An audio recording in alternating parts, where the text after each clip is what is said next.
for Jefferson County Public Schools, and I'm excited to be here with each of you today.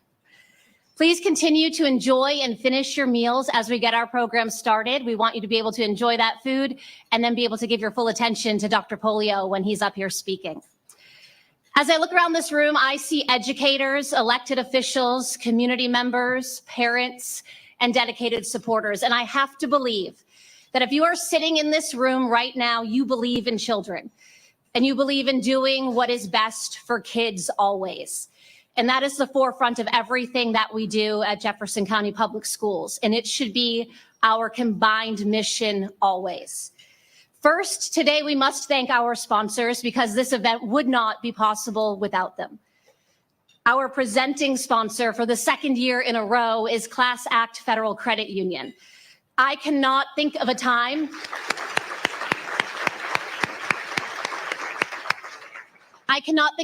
that Class Act has ever even hesitated on saying yes when we have asked them to support our students and staff. Our corporate sponsors, Norton Healthcare and Paper, thank you so much for all you do for our students. And to our community sponsors, Bellarmine University, Bennett and Bloom Eye Centers, CMC, Publix Charities, U of L Health, and Wyatt Tarrant and Combs, thank you for everything you do. The generous support of our sponsors will change the lives for students throughout Jefferson County Public Schools through scholarships. Through the JCPS Scholarship Fund, some of our disadvantaged students from all schools throughout Jefferson County will receive scholarships that will allow them, many of them, to go to college, university, or post-secondary institution for the first time in their families. And I will tell you that everyone in this room has a chance to make that difference as well today. You all can donate to the Scholarship Fund. If you look at the program in front of you, on the inside panel and on the back, you'll see a QR code. If you scan that QR code, you'll be able to make a donation to the JCPS Scholarship Fund. The JCPS Scholarship Fund, again, changes lives. To date, we have given away $303,000 to 29 students. And you will hear from one of those students in just a few minutes. The day Dr. Pollio goes school to school is Scholarship Surprise Day. He hands out huge checks, and it is absolutely one of the best days of the year. Today, if you donate, not only are you changing a life, you are also going to have a chance to be entered to win one of our gifts of gratitude that we will give out at the end of today's event. Great things happen every day inside every JCPS school, and unfortunately, you don't get to see or hear about all of those. Maybe you miss it on social media, or you don't hear it, or the headlines drown it out. Dr. Pollio is going to talk to you about a lot of the good, but I want to show you some of the good. Look at those centerpieces on your tables and these beautiful flowers next to me. Those were all put together by Seneca High School agriculture students.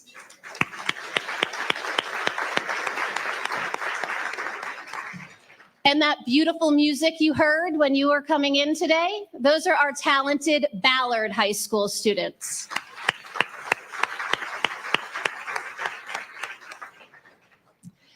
We are happy today to have members of the Jefferson County Public Education Foundation here with us. JCPEF serves as a catalyst for enhancements to public education. The group identifies opportunities to invest in the future of our schools and the community with the objective of boosting student achievement. At this time, I would like to welcome up Foundation member Jim Allen to say a few words.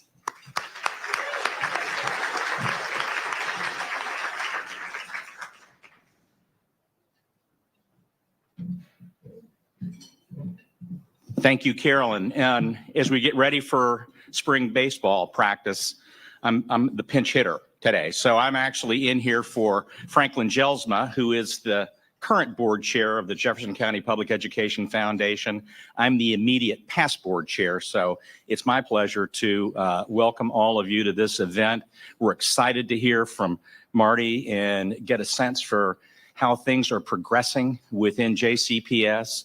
As a foundation, we are committed to supporting public education, being a supporter to Marty and his team, advocating for better schools and academic support for students.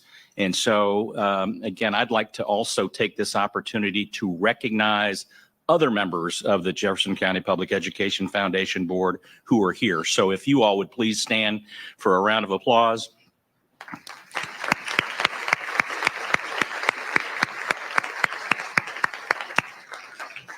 We have a lot of longevity in that group. And again, our goal is to support the mission of JCPS, advocate, and also fundraise for various projects that fall outside the bounds of the normal JCPS budget, again, to provide support for our students. So thank you all for being here.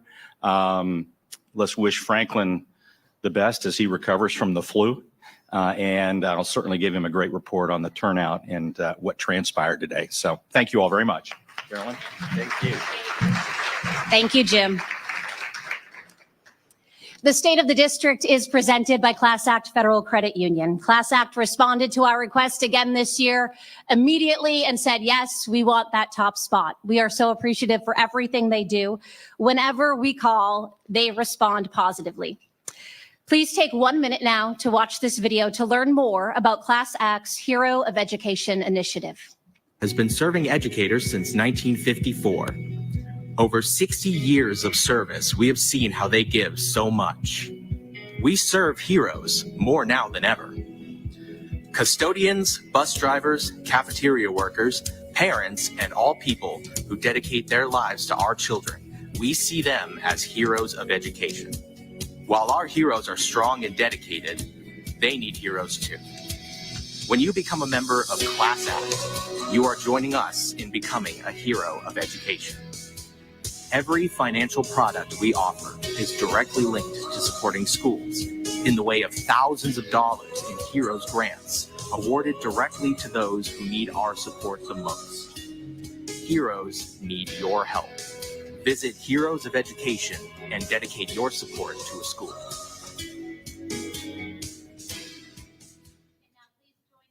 Welcoming Class Act Federal Credit Union's Executive Vice President, Tom Annenson, to the stage.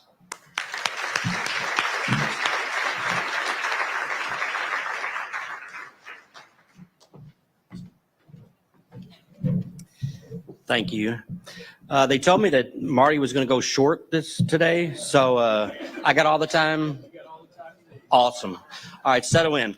My name's Tom Annenson. I'm the Executive Vice President with Class Act Federal Credit Union.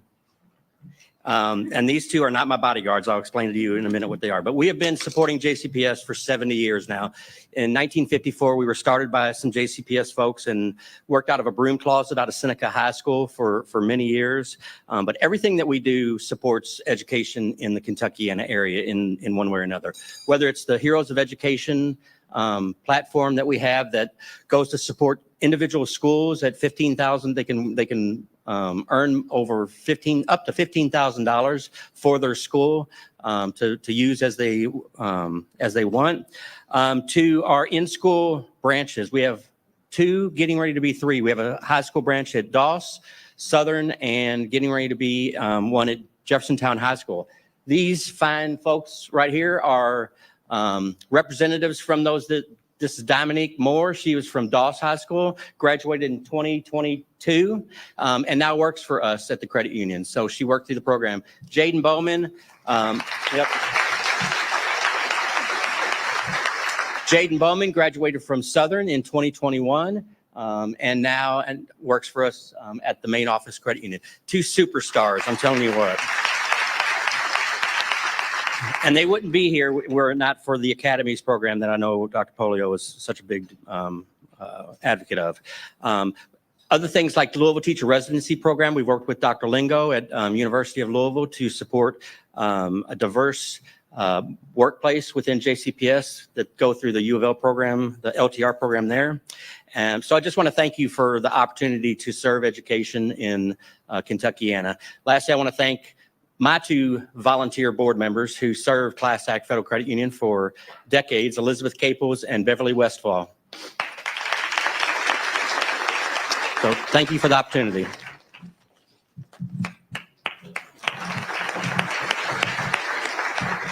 Thank you, Tom.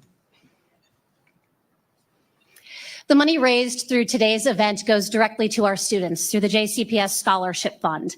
This fund is a game changer, again, for many students who they are the first in their family who's going to go to school. As someone who's on the interview committee for these scholarships, I can tell you our students are unbelievably impressive. They will make you laugh, they will make you cry, they will inspire you, and they will make you want to be and do better. If you have not seen a scholarship surprise day yet, take a look at this video and you're going to feel the emotion of what it's like when we get to deliver these checks to these very deserving students.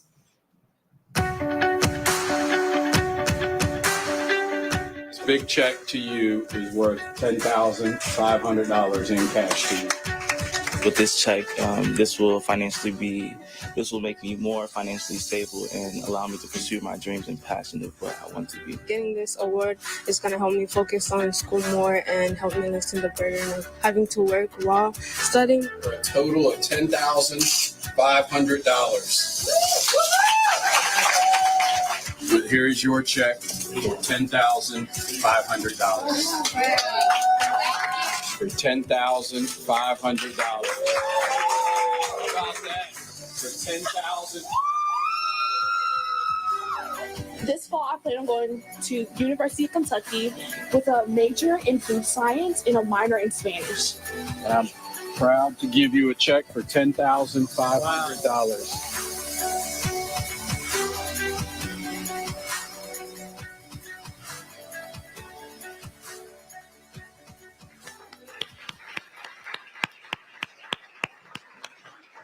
And now it is my honor to introduce you to Mashad Taheri, who is a former scholarship winner, to share her story with us about what this scholarship has meant to her.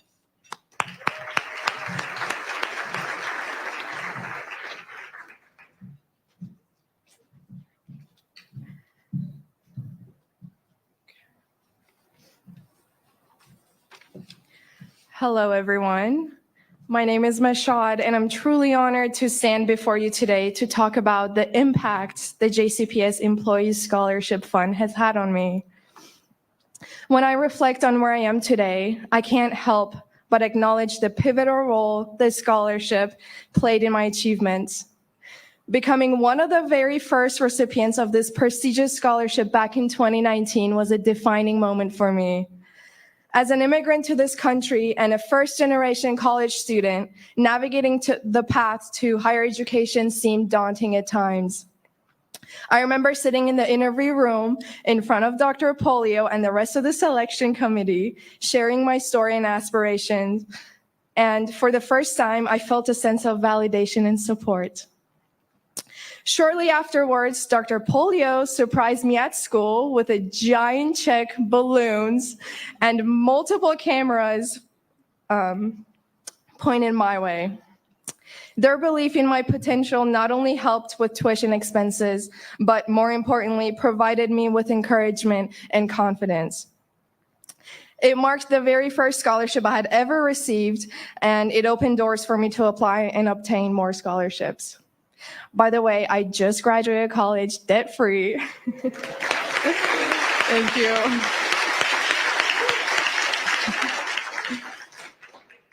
Through college, I embraced every chance to give back and make a difference, knowing that I carried with me the support and belief of those who had invested in my future.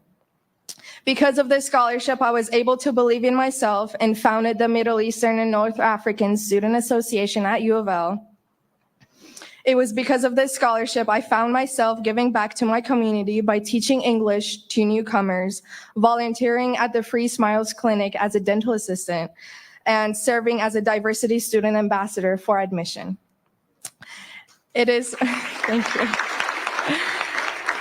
It is why I was crowned the Kentucky Derby Festival Queen, and now I'm thrilled to announce my acceptance to University of Louisville School of Dentistry in the fall.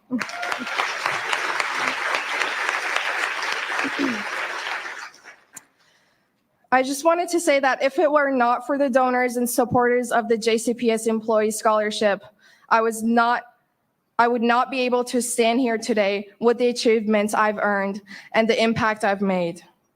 This scholarship has instilled a burning passion in me to make a difference in my community. Thank you for believing in me and countless others. With your supports, students are able to maximize their full potential and go above and beyond. Thank you.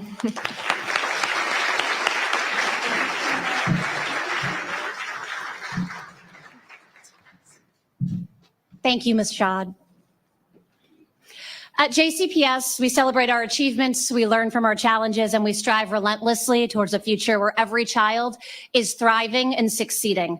We recognize the importance of collaboration, innovation, and continuous improvement in shaping the educational landscape of our district. And everything we do in the best interest of kids.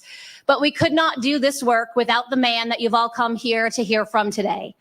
Dr. Marty Pollio's dedication to education knows no bounds, with an unwavering commitment to always do what's best for kids, and that means not always making the popular decisions. Dr. Pollio's leadership is transforming this district and countless lives. For nearly 3 decades, he has dedicated himself to JCPS as a coach, a teacher, a principal, and the superintendent. He is one of the longest tenured superintendents in the Council of the Great City Schools, and he is someone who pushes every one of us to be better every single day, and he does it all because he truly cares about kids. Please join me in welcoming Dr. Marty Pollio.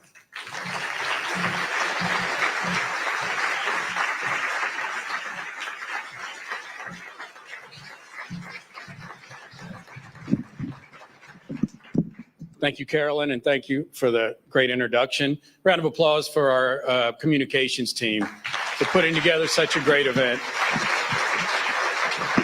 They work really hard at this and do such a great job and have this wonderful lunch. Can't say enough. And, I'm so excited to be here in front of so many people that are supporters of public education.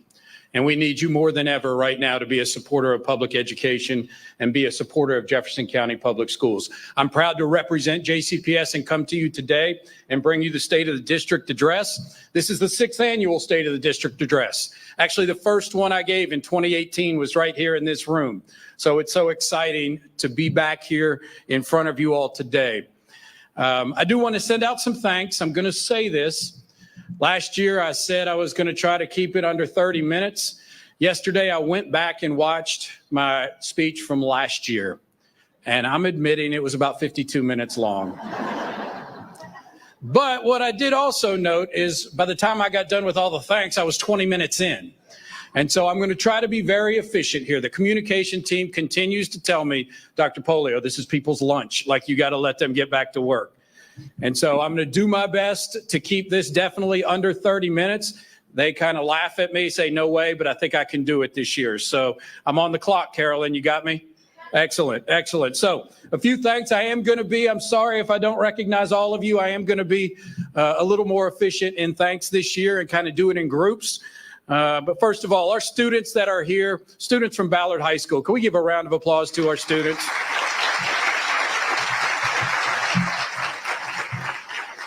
And I want to say again, what you just heard about that scholarship and the impact that it has on it. I know sometimes we just say, oh, it's going to go to a scholarship for students, and we don't put a face to it. That was a face to the scholarship. Your contributions that you have made to this scholarship fund allowed a student to graduate from the University of Louisville debt-free and go on to dental school. This is each and every one of these students. So we're going to ask you at the end, once again, to please contribute if you feel like you can, because it is a difference maker. And I say this, graduating from college for a student is not just changing their life, especially when they come from poverty. It is generational, and it changes their children's lives and their children's lives. That's how important education is. That's how important that is, that you are here with us today and supporting public education and JCPS. So thank you for that. I'd like to recognize our board members, and I'm not going to go, but board members, would you please stand up? I think we have 6 out of 7 here. Please stand up.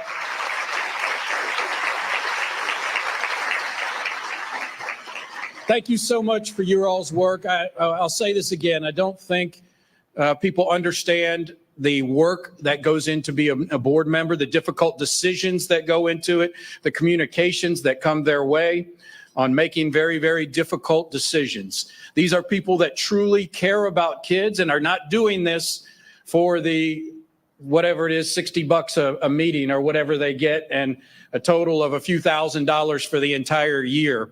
And my guess is they probably spend more supporting this work than they actually do get in. So these are true volunteers who are working to make our community better, who have children and grandchildren in our schools and just want the best for our community. And I don't think that is said enough.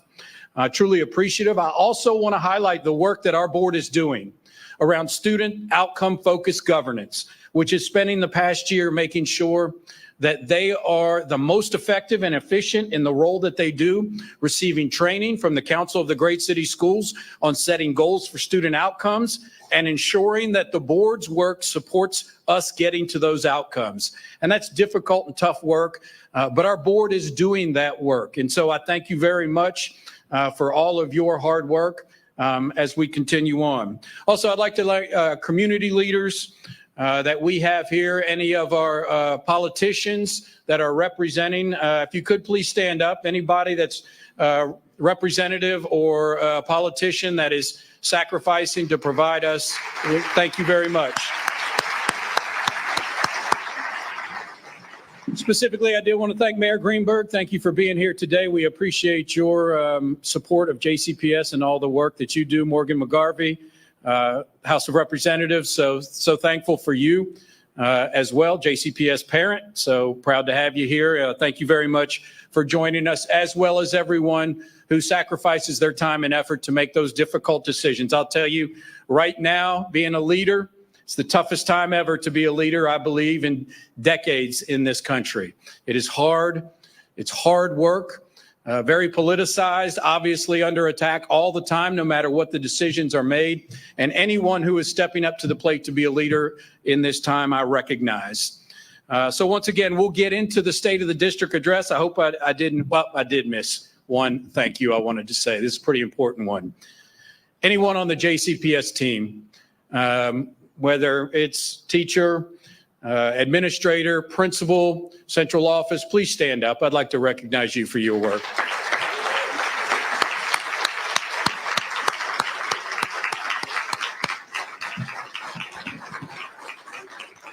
Thank you so much for all of your work. I'm just going to say this, that the work that these people do, and whether it's a teacher or an administrator, is just, I'm inspired every single day. I doubt there's anyone that has been in more schools in JCPS than I have or spent more years. And at no time in the history of this district have I felt like we have a team here together that is working harder for student outcomes and student success than we have ever had. And for anyone who says that we have overpaid administrators, obviously don't know the work that these people are doing every single day, 7 days a week, dedicating themselves to the success of JCPS. And I thank you all for your hard work. Thank you very much. All right. So as Carolyn said, this will be the end of this year, my 7th year as superintendent in JCPS. And that is just amazing to me that this is 7 years in to this job. In many ways, it seems like dog years, right? It's been like 49 years and 1 to 7 dog years, like 49 years on this job. I can't even remember what life was like before this. In other ways, it seems like it was just yesterday that I was signing on to this. And so, you know, it's very strange when you think about this. And here I am now. I still feel I'm relatively new at this job. And I think there's only 1 or 2 out of the 78 districts in the Council of the Great City Schools now that has a superintendent that is more veteran than I am at this, which really makes me feel old. And not just, Laura, when I say the Council of Great City Schools, that's the 78 largest school districts in America by enrollment. And so it's every large city. But it's not just that, it's small districts as well. I still reflect back on my first year in my superintendent internship program, which is that first year as a superintendent, we get support from the state. There was about 25 of us in that. I think we're down to 2 that are left in the state of Kentucky. And that's what we're talking about with this job and how challenging it is, especially in today's day and age. You know, I think back to when the job was open and the board was interviewing candidates for interim superintendent. You may have heard me told this before, but if you have, bear with me. And some of the board members are still here, but I was a principal at Doss. And I love being a principal at Doss, and I felt I was going to finish out my career until I retire as principal of Doss. And I was like everybody else. I wonder who's going to get this job. I wonder who's going to be the interim. I wonder who's going to be the permanent. I'd got my superintendent certification when I got my doctorate from the University of Louisville, but I had no intention of doing that until that one day when I got the phone call from our general counsel from JCPS, which I thought I was getting sued at the time. When you get a call from general counsel as a principal, that's usually not a good call, right, Kevin? Not a good call. But I got the phone call and they asked, and I said, yeah. And they said, the board would like you to apply for interim superintendent. And I said, wow, that's awesome. I know I'm not going to get it, but I'll go in there and I'm just going to tell them exactly how I feel, what we should do. And so I went to that. And the next morning, I got a call from Chris Brady, the chair, offering me the interim superintendent job. And I had the largest oh shoot moment of my life. I will never forget that moment at that time when you realize, okay, here are the keys. The district is yours now at this time. And there's no looking over to someone else and saying, I think we should do this. It's on you, which is a realization of how challenging and difficult, that can be. I thank my family for that time. This 7 years has been difficult, obviously, and challenging. It's worked hard. My wife, my daughter, Jenna, who everyone knows is now at college. She is a freshman at college. I don't think that's a secret to anyone. Yes, once again, I did drive her to college. I'm sorry for that.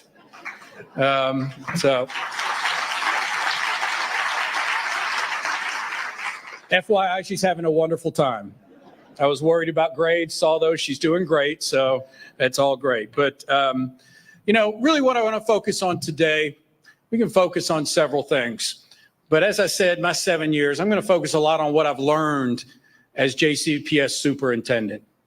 And really what I've learned about JCPS, education as a whole, this community, this Commonwealth of Kentucky, the things that we continue to do. And I will say, I don't think I've been now finishing my 27th year in JCPS, just about every role that you can possibly have in a school, and now superintendent, and been in every single school multiple times.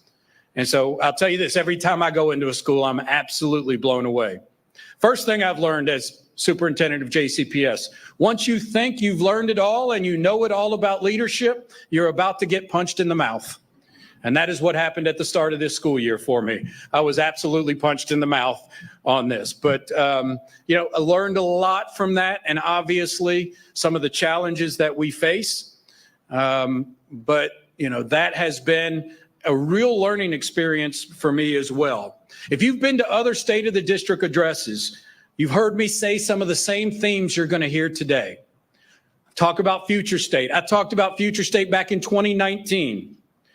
Fortunately, now I can talk about not what we're going to do, but what we've done and how that has had a positive impact on the students in our district. I will say this, every time I say me or we, that is this Board of Education and the team of 8 and all of these people here in JCPS who have worked extremely hard to make sure we are successful. But I'm really going to focus on what I've learned here in JCPS and what I've learned in my 7 years doing this very difficult and challenging work. I will say this, despite the challenges we faced, especially this year, I am absolutely more excited and enthused about what is happening inside of our schools every single day. You can talk to any of these folks that work in schools every single day, and they will tell you the same things. We have amazing things going on in our schools right now, and I want to highlight that. So 2 things I'm going to really focus on. Number 1, where we are and some of the outcomes we are seeing as a result of what we've called the future state, but really right now it is the present, the changes we have made. And number 2, some of the threats to JCPS that I am going to be a little snarky about. I apologize for that, but I do want to make sure everyone in here knows the facts. We're very loose with facts these days in our society, and I want to make sure everyone knows the facts. I will touch a little bit on transportation. I'm sorry to our media friends, this will not be all about transportation. I know that's what they would like to hear, but it's going to be a little different than that because I really want to highlight on the work that's taking place in our schools.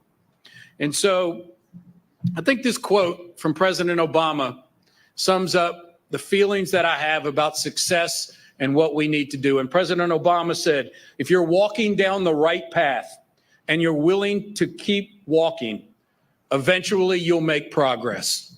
I first started talking about the future state in 2019. We were at the Galt House at that time, or excuse me, 2020, right before we went into the pandemic. But we continued. We knew we were on the right path. We knew we were doing the right things. And we had to stay on that path. And now we are receiving, and we know our students are receiving the fruits of our labor and what we are doing. The payoff is happening now. And I'm so excited about the future of JCPS. So really what I want to highlight to do is talk to you about that right path and how we're continuing to walk that right path as we speak right now.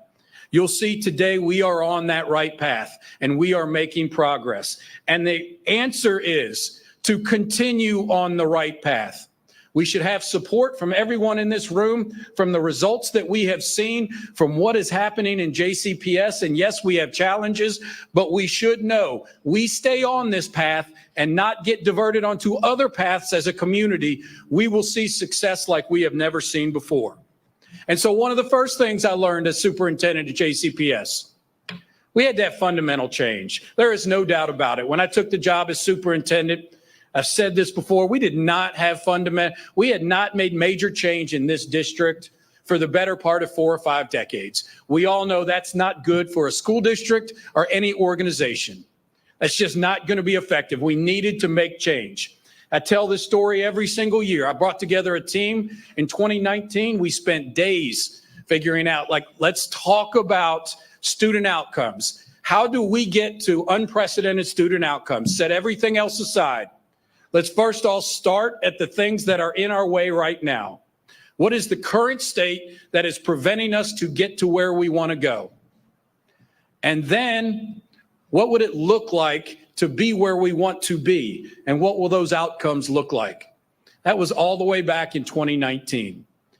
Through a pandemic, through all, the political division, everything that's happened between then and that time is the right path. And what we have said is we have an opportunity to do something that's never been done in JCPS, and we're going to do it. And we have stuck to this. And I will tell you the major problem in education, this may be in other industries, but in education, we don't stick to the right path.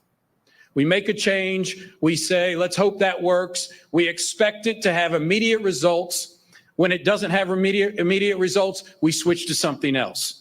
That is the case in education, and that is something we said we're not going to do. We're going to stick to the right path, and we are going to keep walking.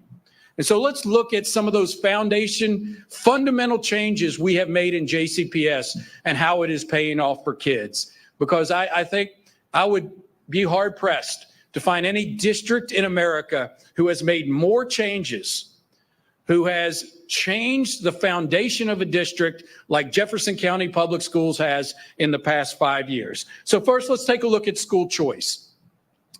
I have stood up before you many times and you've probably heard me talk a multitude of times about providing every kid choice. So we valued for many, many years 2 things in this district. We valued choice and we valued diversity. Well, unfortunately, we had a group of students who had no choice. It was predominantly our Black students who lived in West Louisville. I had told you I thought it was one of the most inequitable things that a school district has ever had as a fundamental policy, is to say we believe in diversity, but the weight of that diversity on the shoulders is only going to be on students who live in that area right there. That is predominantly West Louisville, from downtown, as you can see, right around 9th Street, all the way to Shawnee Park. Those were the students who had no options. And I will make this very clear. I don't live where I did before, but I live 2 blocks from Atherton High School. If I had moved into that house, I could walk my daughter up to Atherton High School and say, here is proof of my residence. I'd like to enroll my daughter in Atherton High School. However, the same student at 41st and Market, a family at 41st and Market who could see the academy at Shawnee from their front door were not able to send their child. If they walked into Shawnee, Shawnee would say, I'm sorry, your school is Valley High School or Pleasure Ridge Park or Doss or J-Town. We made a commitment to change that, and that is paying off. And so, as you can see, we have been blown away by the number of students and families, especially at elementary and middle school, who have chosen to stay within their community. Nearly 80% of our elementary and our middle school students and their families have chosen to stay close to home. About 40% of our high school students, which clearly shows that's what the families have wanted. But what that took was a lot of outreach. I'd like to thank Amanda Averett Bush and just wave real quick and her team for their incredible and tireless work on outreach to make sure every student has had choice.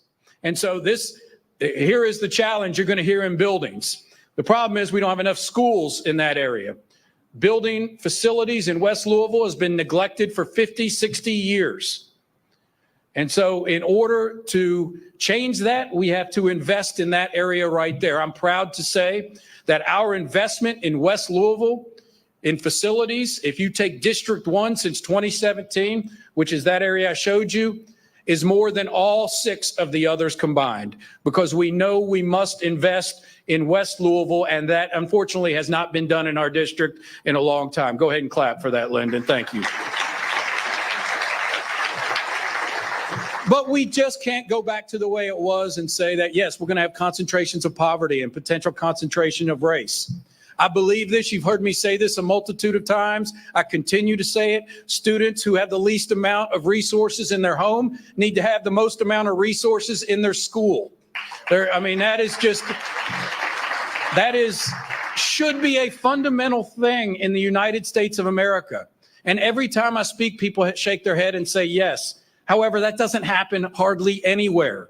It's actually the opposite. Students who have the most amount of resources in their home have the most amount of resources in their schools, which I will tell you, if they break up JCPS, that will be here. This will no longer happen, and that will be a reality in Jefferson County moving forward. But we must resource our high poverty schools. We must provide them the things that they need. And I just want to look up here. How about my man Dino up here? Isn't that a great picture of Dino right there? Nothing says any better than on the far right. And why is Dino up there? Dino was a student at King Elementary School. Probably the school, one of 2 or 3 schools with the highest poverty in the state. And I'm not just talking free and reduced lunch. I'm talking deep poverty. And if you went to their school last year or 2 years ago or 3 years ago, you saw school that looked down, depressed. Kids weren't happy to be in there. A playground that was an embarrassment to the community. Very little branding. And I say branding. You see that lion on his shirt? Our communications team spent a great deal of time and resources to make sure we branded. You can see Breckenridge Franklin. They have a big frog. You can see King Elementary. And that sounds small, guys. But a kid like Dino walking in, and I walked into King Elementary School on that day, and he was so proud of his lion on his shirt. Like, he was so proud of his lion. They had signage all over the walls. The kids were telling me this is the first time that they have felt pride in their school. Then we went up and cut the ribbon on a brand new playground. Why hasn't King had a playground before, when many of our other schools in East Louisville have beautiful playgrounds? Well, they didn't have the PTA. They didn't have the alumni support. Many of our schools could raise $110,000 in 2 weeks for a playground. King Elementary could not. Because we now resource our high poverty schools, we brought a new playground. I wish it was one of my favorite days of the year. I went to King Elementary. We lined the kids up. We were going to cut the ribbon. All they wanted to do was get on the playground, but we were holding up for the adults. Hold on, we got pictures to take to cut the ribbon. But I mean, you could just see the pride in their face when they walked out onto that playground and they had their lion. It's small things that matter so much. And it really does hurt my heart when I think how many years King Elementary has gone without a playground. Got the principal of King Elementary, Rhonda, wave back there. Thank you. And all of our Choice Zone principals, please stand up, Choice Zone principals.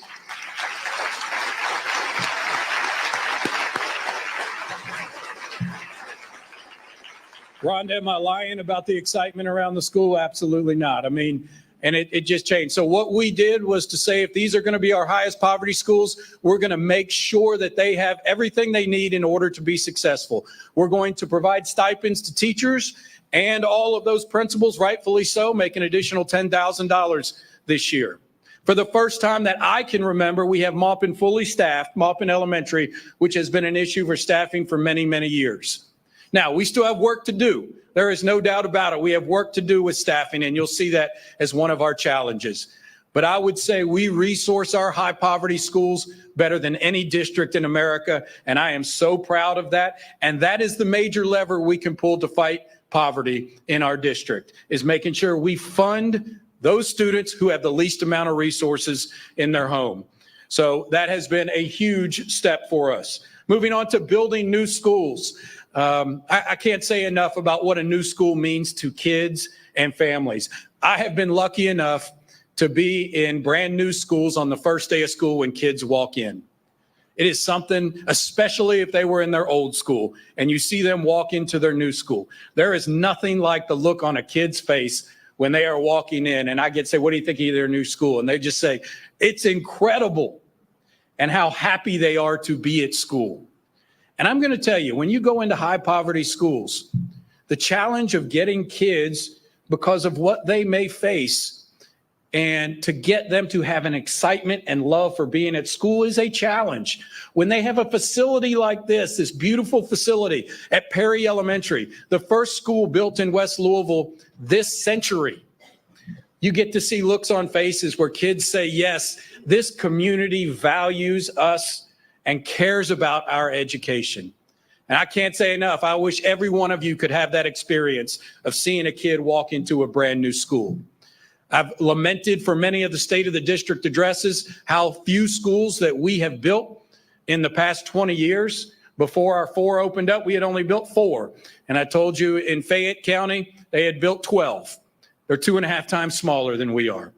And we just had to say we are willing to do the work to make that happen.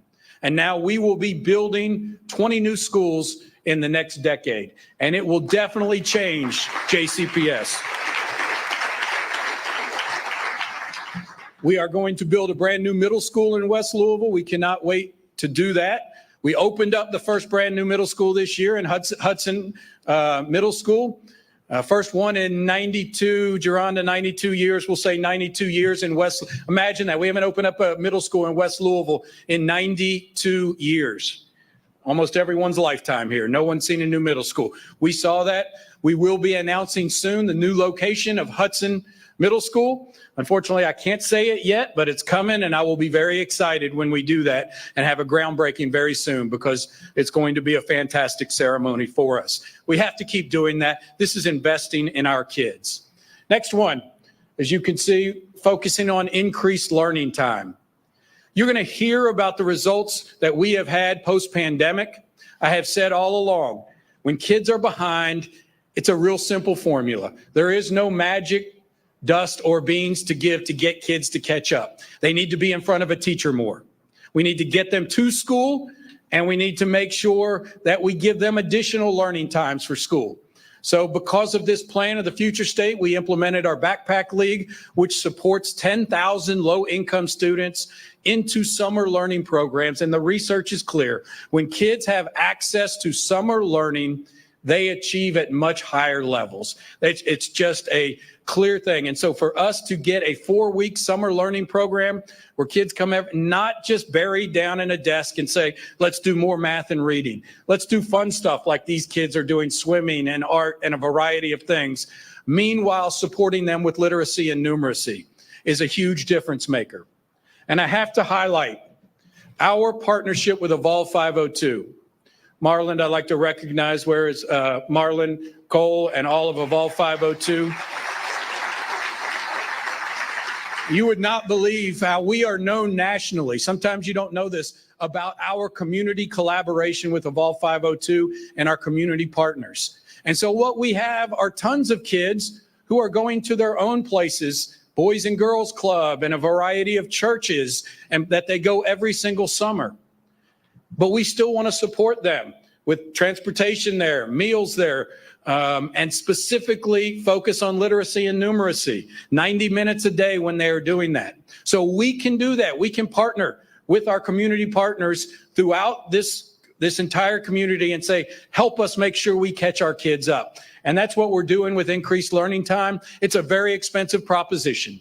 It really is. But I can't say enough that how important it is that we get our neediest kids in front of teachers during the summer months and after school. And Evolve 502 has been a great partner when it comes to that support, as well as providing a scholarship to every JCPS senior who walks across that stage. So thank you, Evolve 502, for your partnership. We had a real focus on increased use of technology. We were fortunate to use much of our federal funds from COVID, what we call our ESSER funds, for technology to make sure we bridge that digital divide. Every single kid has access to a laptop. Every single kid has access to an internet, and our classrooms have state-of-the-art technology. And before we would walk into some of our schools, they would have incredible technologies and go into the one next door and they would not. And now we know that we have a baseline that says all students, no matter where they go to school, no matter what zip code they reside, are going to have same access to technology as any other students. I could put things up there like what we have now in some of our schools, from drones to that central dog. What's that dog's name? Reggie, this robotic dog. I mean, the things that kids are doing today like blows me away. And so just amazing use of technology.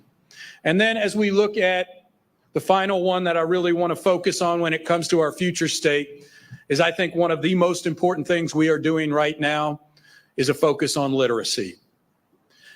Specifically, we had the opportunity from Senate Bill 1 about 2 years ago, where the superintendent was able to select a curriculum, and it is not where we had a multitude of curricula across 95 elementary schools and 25 middle schools, and instead making sure that we focus intensely on literacy, how we teach literacy, how we support literacy, and most importantly, when a kid goes from school to school, they know they're going to have the same instruction and the same focus no matter where they go to.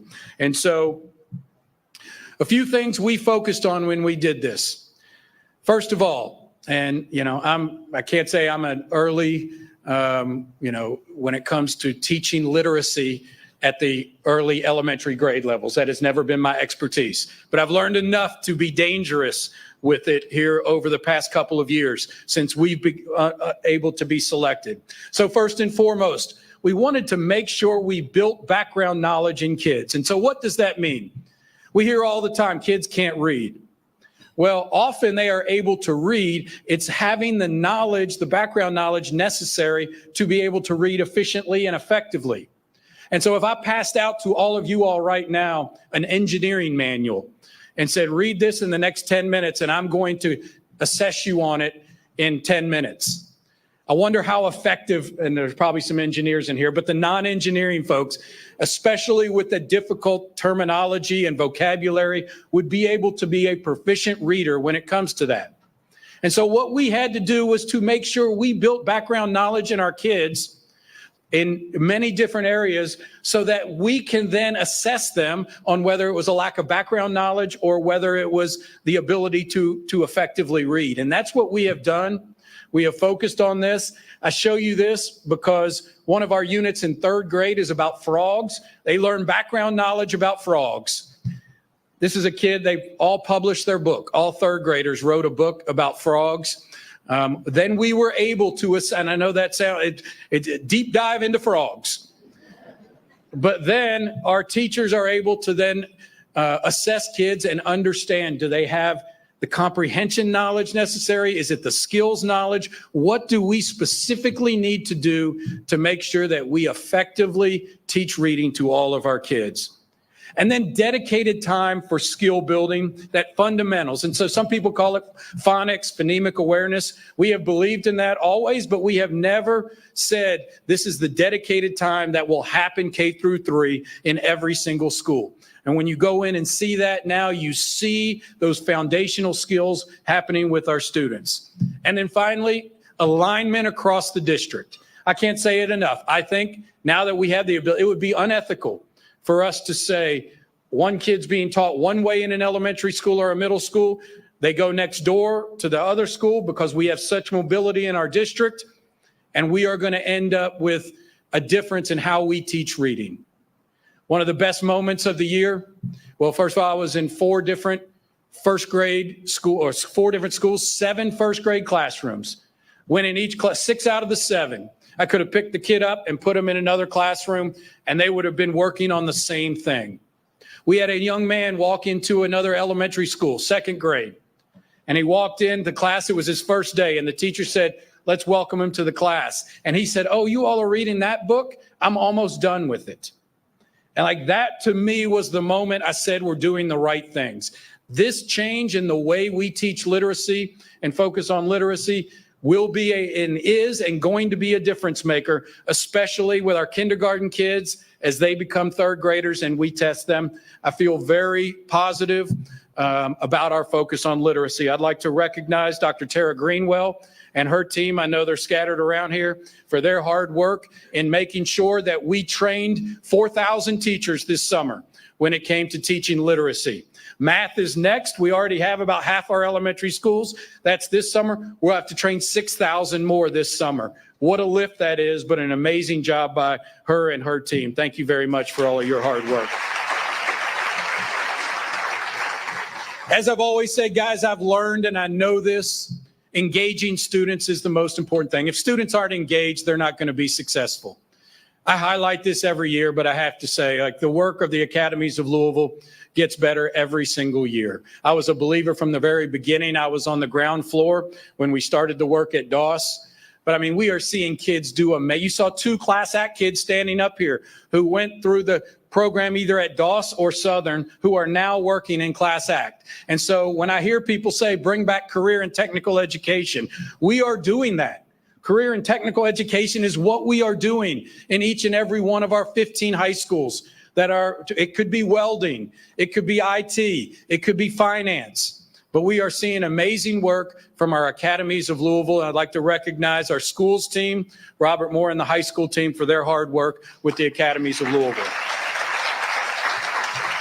And now, once again, we've even taken it down to our middle schools who are doing Explore Pathways. We now have middle school students who are diving into things like I just saw at Westport Middle School. The students are collaborating with community leaders to decide what to do about vacant properties in the Portland neighborhood. I mean, you can see the things they're doing. I went to Ramsey Middle School for their 6th grade selection celebration of a pathway. And the kids were so excited about being able to be in a certain pathway that would lead them to a high school. Then they could visit Fern Creek and be so excited about the opportunities that Fern Creek provides. So Explore Pathway, just once again, we will be the only district in America who has this incredible 6 through 12 pathways from Explore to the Academies of Louisville. Anybody with Academies of Louisville that supports this in any way, please raise your hand. Come on, I know you're out there. Congratulations and thank you very much. True community collaboration. I can't say that enough. A couple other things I've learned. I want to talk a little bit about school safety and the paramount importance of school safety. There is no doubt about it. And we went through some difficult times about how we felt as a community, as a board, and in management, how we should proceed with school safety.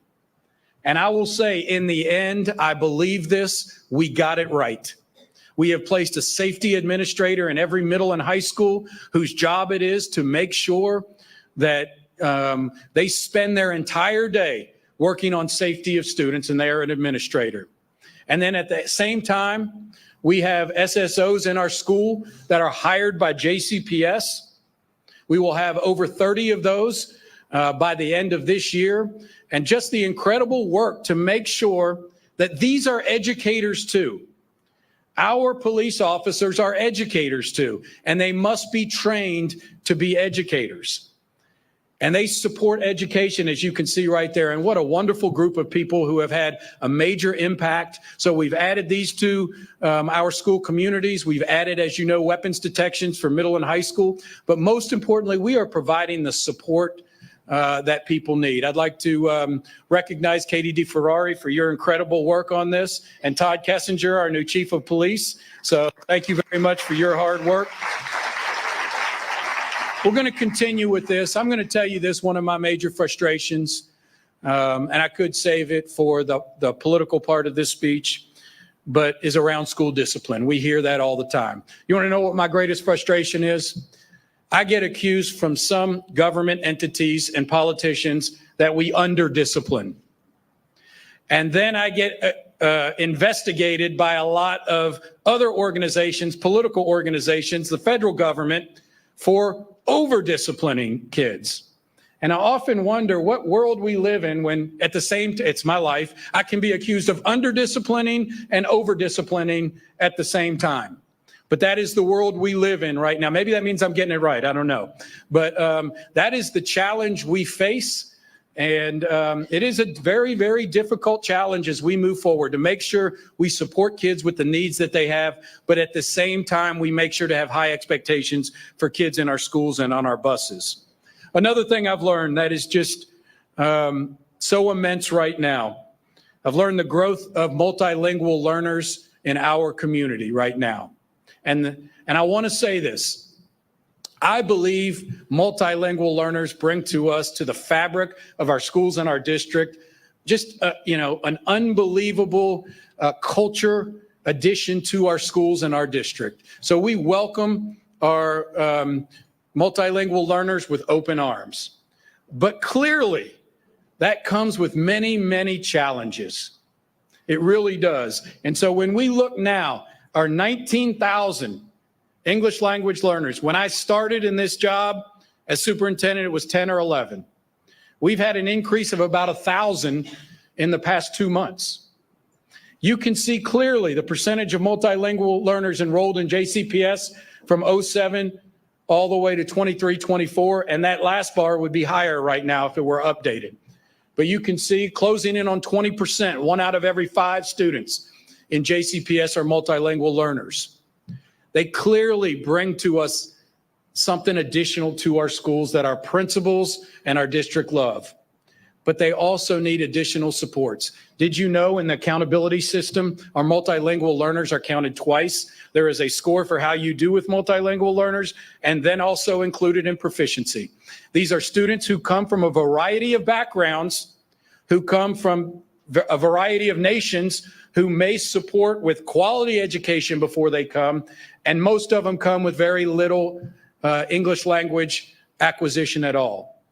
And yet within 24 months, we put them on a state test and say, you need to be proficient. That's where we are judged right now. I'm pleased with our outcomes, but this is the challenge we face. And the challenge we face is we are going to have to make sure that we have the support needed, the financial support, the infrastructure, the teachers to support this ever-growing population of multilingual learners. And finally, I've learned, like many other districts in the United States, that we have issues that are not only very difficult, but sometimes impossible to solve. And really, there aren't easy solutions. I get all the time about the easy solutions. Why don't you just put a person on every bus, a monitor on every bus? Well, if I could hire 500 bus monitors, we would do that. But we cannot hire 500 bus monitors. And so our challenges are clear. Through all of the great things that I've talked about, there is no doubt staffing shortages in this nation are immense. From teacher shortages, we know about that, to bus driver shortages, staffing in nearly every single area are a major challenge when it comes to education. I do want to recognize our HR team. If you guys are here, your guys' work is incredible through all the challenge that we face. Thank you for our HR team for your continued hard work. And I will talk. Clearly, we know the major issue that we are dealing with is transportation. I know you've probably followed this a lot, so I'm not going to spend much time on it, but we know this. 10 years ago, we had over 950 bus drivers. Right now, we have approximately 550 bus drivers, and we are providing the same services to families all across this district that we did with 950 bus drivers. It is not a paradigm that can continue. We're going to have to make tough choices, and none of those choices have great answers or might have unintended consequences with them. We are going to have to make tough decisions because there's only two things we can do: increase drivers or decrease routes. That's what we can do. And so we are working extremely hard on increasing drivers, but at the same time having to make some difficult decisions about routes so that we won't have kids missing school or getting late home at night. And that's the work of our board. We have never shied away from very difficult decisions. We're going to do that again and make sure that once again the community is very clear what choice we make, what that outcome will be if we reduce our routes. But those challenges are clear. Our achievement gap continues to be something we focus on. We are making progress in that. But I would not stand here and say that's not a continued challenge for us as we move forward. But despite them, we're on the right path. I feel it. Like I feel such great things happening in our schools right now. And it's really the people. Really, how many people have seen Larry Farish, our bus driver in Levi? Hopefully you've seen that story. If you hadn't, check it out. The bus driver, this young man, Levi, didn't have pajamas for pajama day, and he was all sad and crying. And Larry went out and bought him some pajamas between runs and brought him back to the school. And Levi was it's all over it's going national now. But I mean, that's the type of thing that we see. Or our teachers and their impact on our kids. And so I'd like you to see from our kids' mouths the impact that our teachers have on our kids every single day. It's the nervous energy that I get carrying us forward. Miss Humphrey, I'm sorry to interrupt, but we've got somebody that wants to say something to you. Tina, we got a surprise for you. Come on in. Miss Lowry, you have a special visitor today.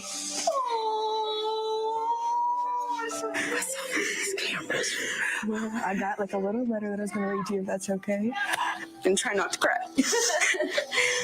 Dear Miss Humphrey, our mom decided to tell you how happy I am to be in your class because you are the best teacher I've ever had in my life. From the beginning, you've been an amazing teacher. I've had 13 years of schooling in my life. I went through plenty of classrooms and meeting new teachers, but never had I had another like you. I think you deserve the world and then more. And when I say you changed my life, I literally mean you changed my life. When I think about you, I think about a feeling of acceptance, of inclusion, of belonging, a feeling that ultimately saved my life, or more accurately, convinced me that my life was worth saving. You will always hold a special place in my heart, regardless of where the next chapter of my life takes me. I am an awesome student because of you. I'm an amazing singer because of you. I'm a kind and caring person because of you. My mental health is really fantastic because of you, and I feel like I can conquer anything because of you. You believed in 5th grade Emily when no one else would. So much so there was enough to challenge her future and help create the person that I am today. You inspire me to become like you and like the type of teacher that you are, and to be the teacher that the students feel like they can come to. And I will never forget what you taught me in that classroom. I will use it in my life and take it with me wherever I go. It makes me proud to say to people like you that I have made it through. It makes me proud to make you proud, and I hope I continue to do so throughout my life. And I just want to let you know how much you truly need me, because you deserve to hear it a lot more than you do. So Miss Montgomery, thank you for being the teacher that I needed to thrive and succeed. I hope you continue to impact students now the way you have for me. Thank you. Sincerely, Sophia. Of course. I definitely wanted to do this for you. Sincerely, Lila Coburn. Sincerely, Yusuf. I love you so much and will carry the things you taught with me throughout life. I love you so much. Oh my God.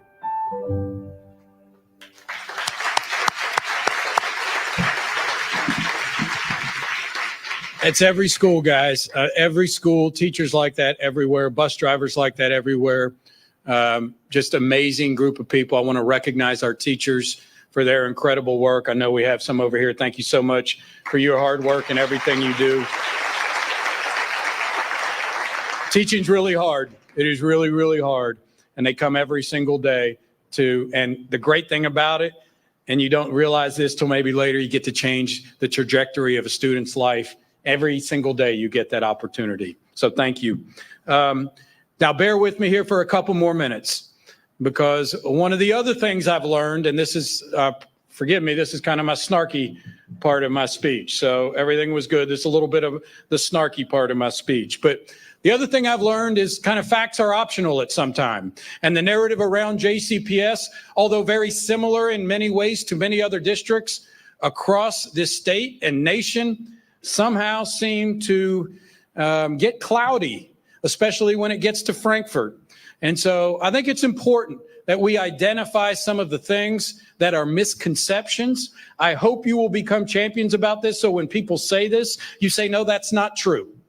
That's absolutely not true. And then I'm going to kind of call to action on a couple of things that are going to negatively impact JCPS. So let's talk about these misconceptions. First of all, this belief we need to have this big audit of JCPS.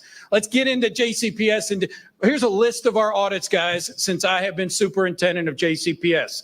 You can see these are all external audits, looking at our entire district, not just looking at finances, our entire districts. You can see 17. 2 in 2018, 1 in 2019, 1 in 2020, another in 23. I wonder why there wasn't one in 21 and 22. Oh yeah, that was a pandemic, is the only reason we probably didn't have 2 more. So what I would encourage the legislature to do is, how about just do a meta-analysis of all of these audits that we've had over the past 7 or 8 years. Every single one of them. Every single one of them has identified things that we are doing so well. So let me show you a few of these, just so we know. These are pulled quotes directly from the audit. Council of the Great City Schools, there's no reason to believe the district's very experienced and committed staff will not rise to the occasion if appropriately led by the board and superintendent. Council of Great City Schools emerged from the review very optimistic about the district's future and stands at the ready to help going forward. 2019, Cognia accreditation, outside organization with the advent of new leadership and initiatives often characterized as North Stars that promote collaboration coupled with innovation, a culture of hope and promise are emerging. Next one, 2020 from the KDE management audit. And I want to, whether the commissioner was Wayne Lewis, Stephen Pruitt, Jason Glass, they all have had hands in a JCPS audit. A pattern of significant lack of efficiency and effectiveness in the government and administration of JCPS does not exist, and no further action toward JCPS should be taken pursuant to the KRS, as you can see. In 2022, there is evidence that the district leads and operates under a governance and leadership style that promotes and supports student performance and system effectiveness. The board operates responsibly and ethically and engages in predominantly data-driven policy decisions. And the next one, just as recently as 2 weeks ago, Ray Hart, the executive director of the Council of Great City Schools, came in with the news that I'll share momentarily about our growth in reading and math, and said this growth that we have seen is historical in nature. And so once again, they call for an audit. We have plenty of them for you. And I will say this, I am not afraid of any audit, as I've not been afraid of any of the other audits, as long as they are done fairly, equitably, and without a predetermined decision being made, which I have to highly question.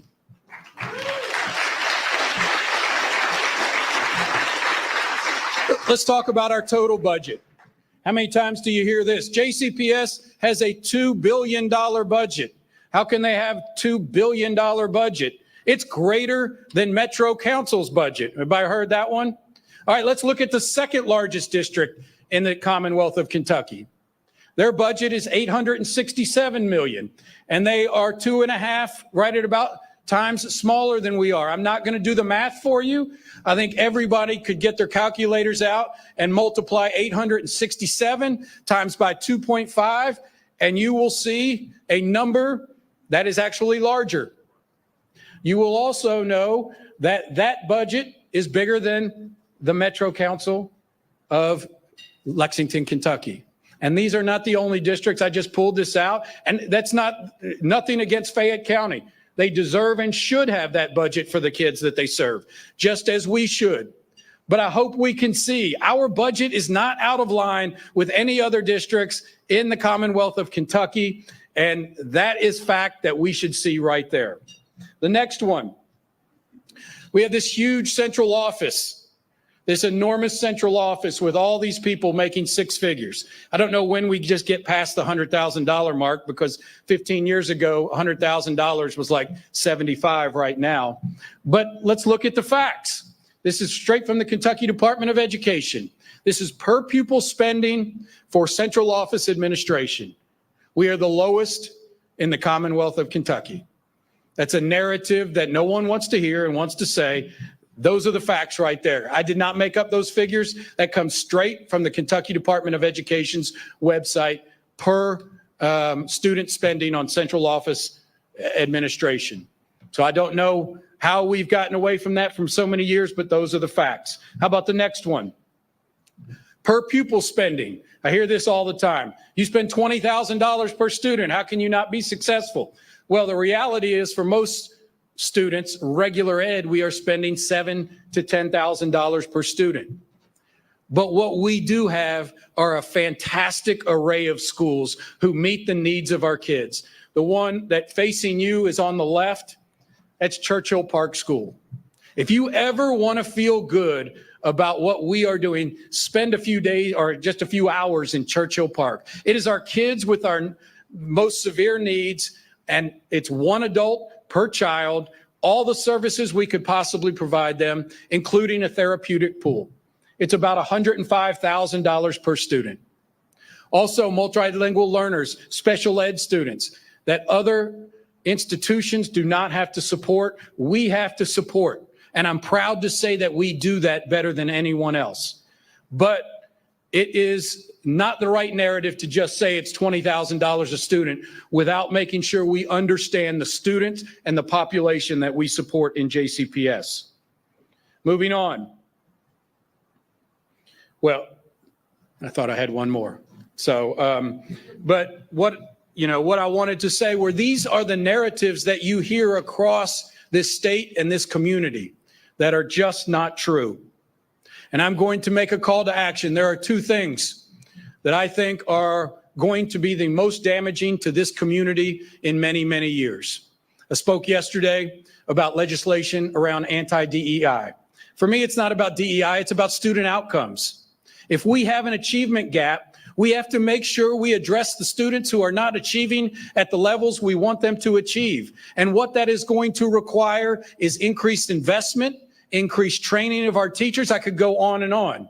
And that is what we are about, student outcomes and eliminating that achievement gap. The Urban League, thankfully, with the group called A Path Forward, has created a document opposed to the anti-DEI legislation. I would really encourage you to sign off in support of the Urban League and A Path Forward. It is important. I believe you can access it through the Urban League's Facebook page. I have signed it. It is critical for the success of this community moving forward that we have the opportunity to support the kids, the most marginalized kids in our community. And then finally, the commission to split up the district. And I'll finish my snarky part of the speech on this, that splitting up the district, this is my opinion. I believe this. I've been in this district 27 years, and whatever happens will be post me. So it's not about my job. It will be the most damaging decision made to this community in many, many years. So not only will our teachers in our high need schools not be paid $8,000 more, they will actually be paid $8,000 less to work in our high need schools. We will not be able to do any of the things we've done.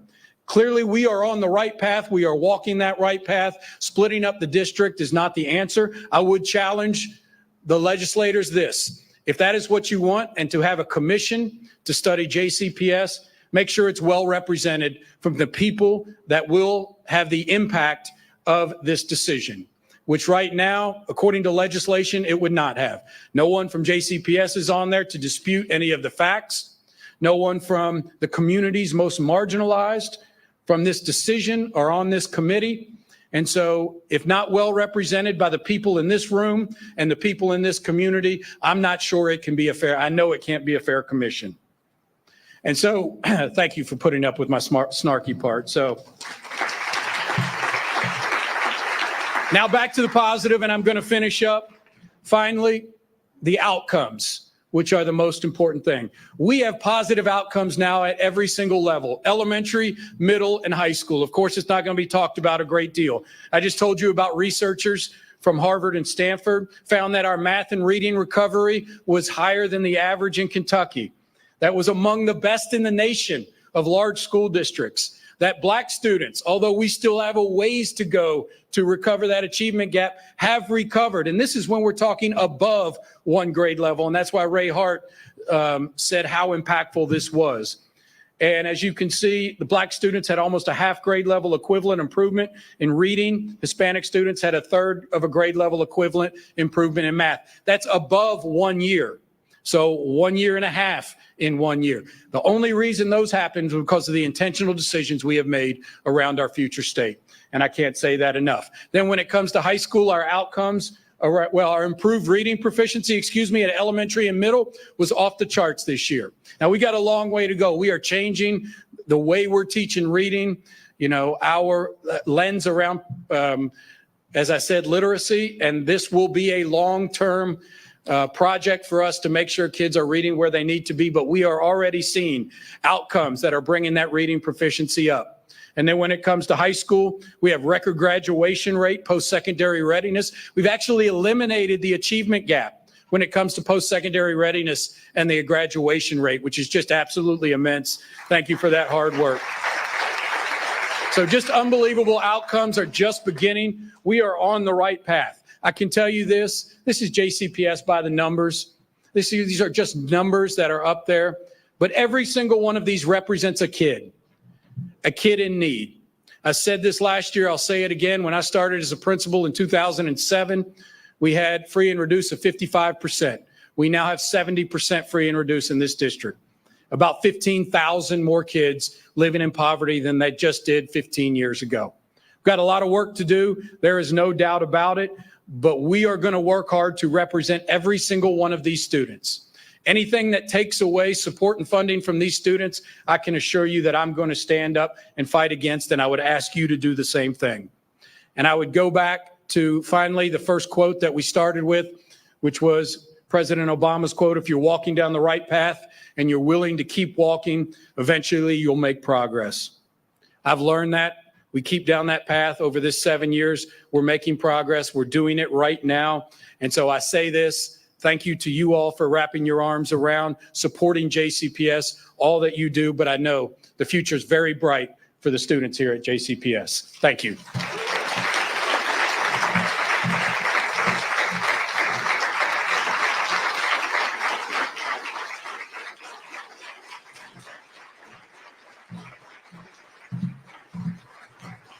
I'd like you all to know, he said, I'm going 25 minutes this year, Carolyn. I said, we're giving you 50. He said, I don't need that. 25, 30 tops. Thank you all so much for being here today. I hope that you are leaving with a deeper understanding of the transformative, important work that is taking place throughout this district. And thanks to the generosity of our sponsors and our guests here today, we are able to provide $40,000 to the JCPS Scholarship Fund. A few quick housekeeping notes before we go today. At the bottom of your white bag, you can look and see if you have a dot, you can take your centerpiece home. So that's exciting. If you don't want your centerpiece, y'all can rock, paper, scissors for it, whatever you want. But whoever has the dot is who is supposed to get it. Again, those are put together by Seneca High School agriculture students. And now I have our gifts of gratitude. So we did a random draw of 3 names from those who donated today. So the person who is getting the U of L men's basketball tickets is Tyson Gorman. Yay. Tyson. Mary Nixon has the women's basketball tickets. And the U of L football tickets go to Dr. Joe Ellison. So if you would like to bring your favorite chief of communications with you, I will gladly take you up on the offer. If you won one of those prizes, see Mark Hebert. He's the bald guy back there. And he'll give you your prizes. Oh, he's okay with that. It's okay. He's not out. He loves it. Thank you all for being here today. Thank you for your generous support of JCPS. We appreciate you and everything that you do for our students and our staff. Have a great day.